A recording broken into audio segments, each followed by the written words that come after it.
There are 18 proven methods for removing a splinter, and I've tried them all. This is a bougainvillea bush. It's pretty common in Central Florida, and we have one of these in our backyard. And I can't tell you how many times I've walked around barefoot in our yard after a recent bogey trimming and ended up with one of these things in my foot. I mean, look at that thorn. They're pretty dangerous. They kind of bury themselves there beneath the skin. They're mildly toxic. So here are some things that I've tried for bougainvillea thorn removal.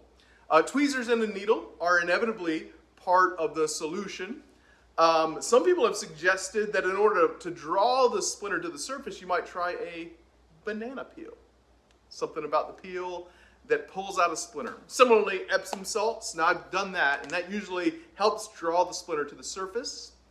Some people have said that duct tape is an effective solution. Yes, duct tape, supposedly if it kind of touches the splinter and it's sticky enough, you can gently pull it out. Similarly, and this seems pretty effective, if you expose the splinter, put some Elmer's glue in there. Some Elmer's glue, let it dry, and then pull it all out together. That would work. But I inevitably try the extractor. Almost every time, the extractor is really a snake bite kit. And you'll find one of these in your sporting goods store in the camping section. And if you're ever bit by a snake, this isn't going to help you. You'll probably die. It's also not very good for removing splinters. I've tried. But our bodies have their own way of dealing with splinters and other foreign objects. Specific white blood cells surround that object typically and wall it off by forming a granuloma.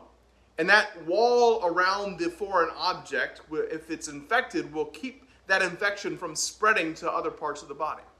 So we have a similar way of dealing with heart infections, with experiences that do damage to our soul, to our inner being. Last week we took our first big step on our journey together towards wholeheartedness. And we noted that God is inviting us to live with tom hearts or tamim hearts as people who are fully connected to Him and to others, loving Him with our whole heart and reflecting His goodness and character to the world around us. Loving as we've been loved and filling the earth with good things. This is the biblical vision for humanity. And it's the foundation for wholeheartedness. It's the way we were created to live. It's all about connection. But what keeps us from living that way? Well, in a word, the answer is sin. And in practical terms, it's our experience of sin in the world. Let's go back to Psalm 15 that we looked at last week. These words written by David, the king who was chosen to rule over God's people because he was, quote, a man after God's own heart, according to Acts 13:22. And he says that the one who lives out of this connection with God and brings good into the world around them is the one whose life is tom. It has integrity. It's whole. It's good. And it flows from a heart connected to God. It's the one who does righteousness. They are rightly related to God and to others. And it's the one who speaks truth to their heart, who receives the truth of who we are and what God desires from us and the way we live, who aren't afraid to let the light of that truth expose the dark parts of our heart. Well, let's take a look at these next few verses a little more closely. Psalm 15, 3 through 5. This is a description of wholehearted living. Peoples whose tongues do not slander others, who do no wrong to a neighbor, who refuse to insult those who are different. People who are willing to call out evil, but honor those who live with reverence for God and for those who are created in His image. People who keep their promises when it costs them something. People who do what they say even when it's inconvenient. Who lend to others, not to make money on the interest, but are simply motivated by the desire to share what they have with others. People who choose honesty over a temporary benefit. People who aren't trying to beat the system or fudge the numbers for financial gain. This is what David describes as wholehearted living. And the way it's worth mentioning at all is that none of us live that way consistently. Now, we do those things. We do those things in peaks and valleys and fits and starts, but we sometimes fail to do it. And the reason is that the world we live in and we ourselves are infected by sin. Our hearts are sick. To borrow from the prophet Jeremiah, he says, the heart is deceitful above all things. It's desperately sick. who can understand it? Jeremiah 17:9. So, because of sin, we go around leaving our thorns all over the ground for someone to step on, and stepping on the thorns that others leave in our path. And as a result, we end up doing the things that David calls out in Psalm 15, hurt people hurting people, and the people around us doing the same things. And these heart splinters that we experience, these heart splinters of guilt and hurt, are nasty little buggers. They have a way of causing inflammation and infection. Let's take that first example in verse 4. Slander. What happens when we slander someone else or gossip about them? And then it gets back to us that that person heard about it and we're found out. What do you feel? Typically you feel guilt. Guilt is what we experience when we hurt other people because of sin. And the guilt we feel about our own actions, if it's unresolved, leads to shame. Or maybe someone slanders us. They say something untrue about our character. And we might get angry. We might cut that person out of our life. We might shut it down. We might cry. We might lash out at someone close to us or return slander with slander. And underlying all of those reactions is an experience we could label as hurt. Hurt is what happens when we experience sin, when other people do something to us. And when that is kept secret and unresolved, then we inevitably experience the infection of shame in our heart.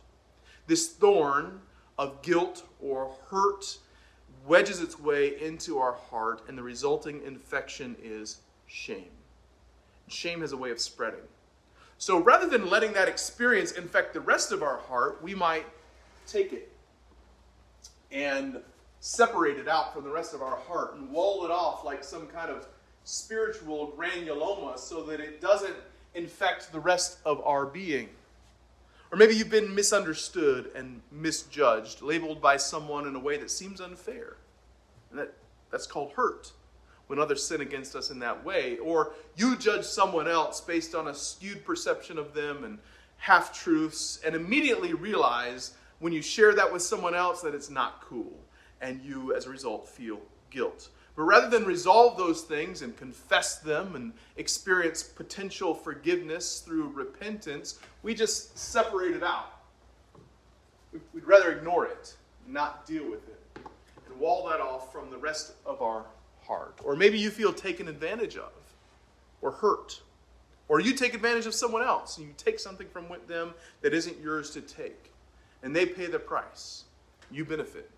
Maybe you feel bad about it, and if so, you experience that as guilt. But rather than experiencing the cleansing power of forgiveness, you stick that shameful thing up here, out of the way, and just pretend like it didn't happen. Hopefully no one will ever bring it up again.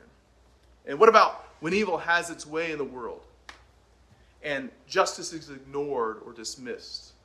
Injustice is rampant, or some kind of egregious sin is right there in front of your eyes, a violation of the innocent, and all this hurt in the world. Or you've been on the receiving end and you don't feel like you can tell anyone about the way that you were violated. And so you take that shameful experience and you put it out of the way and hope it never comes up again so that it can't infect the rest of your heart. Or just as bad, when you're on the other side of that equation, when you know you've hurt someone else, you've violated them in some way, you've done the unthinkable, and you just hope no one finds out. That's the most powerful kind of shame. What do you do with unresolved guilt and hurt? With unresolved shame? How do you recover wholeheartedness? Well, David has a way of confessing those things, of speaking truth to his heart. In fact, a quick study of David's life reveals that this man after God's own heart experienced some deeply hurtful things. And he did some pretty terrible things to other people. In your study this week, we'd like you to take a look at Psalm 34 and Psalm 51, two songs of confession that David wrote, one during a season of profound hurt and confusion, the other during a season of intense guilt. And next week, we're going to talk about the way that God helps us resolve and remove these splinters. But this week, we just want you to take some time and just become aware of the possible guilt and hurt that you've experienced in life that remains unresolved. So here's a good place to start. Can you think of a time when you felt relief over a secret that was exposed? Like somebody found out and you were able to live with that and it just felt better because somebody knew. Something you were embarrassed about that you kept hidden, but it was brought into the light and you just felt better about the whole thing. Now, if you're doing this study with other people, then share that with the people in the group. Or if you're doing the study on your own, journal about it. And then use the study guide to take the next few steps forward as we journey together towards wholeheartedness. See, the reason Jesus came was to heal and restore our disconnected, broken hearts and to make a way for us to be united again to God so that we could then live with whole hearts and begin to reflect God's goodness and character in the world around us as God continues his work of redemption and restoration. Jesus came to overcome the reality of all the sin that we experience and resolve our guilt and our hurt in the light of God's mercy and grace. So the prophet Isaiah says, he was pierced for our transgressions, our guilt. He was crushed for our iniquities, our shame. The punishment that brought us peace was upon him. And by his wounds, we are healed.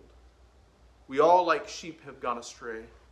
Each one of us has turned to his own way, and the Lord has laid upon him the iniquity of us all. Thanks for joining us on this journey towards wholeheartedness as we travel together with Jesus, the Good Shepherd.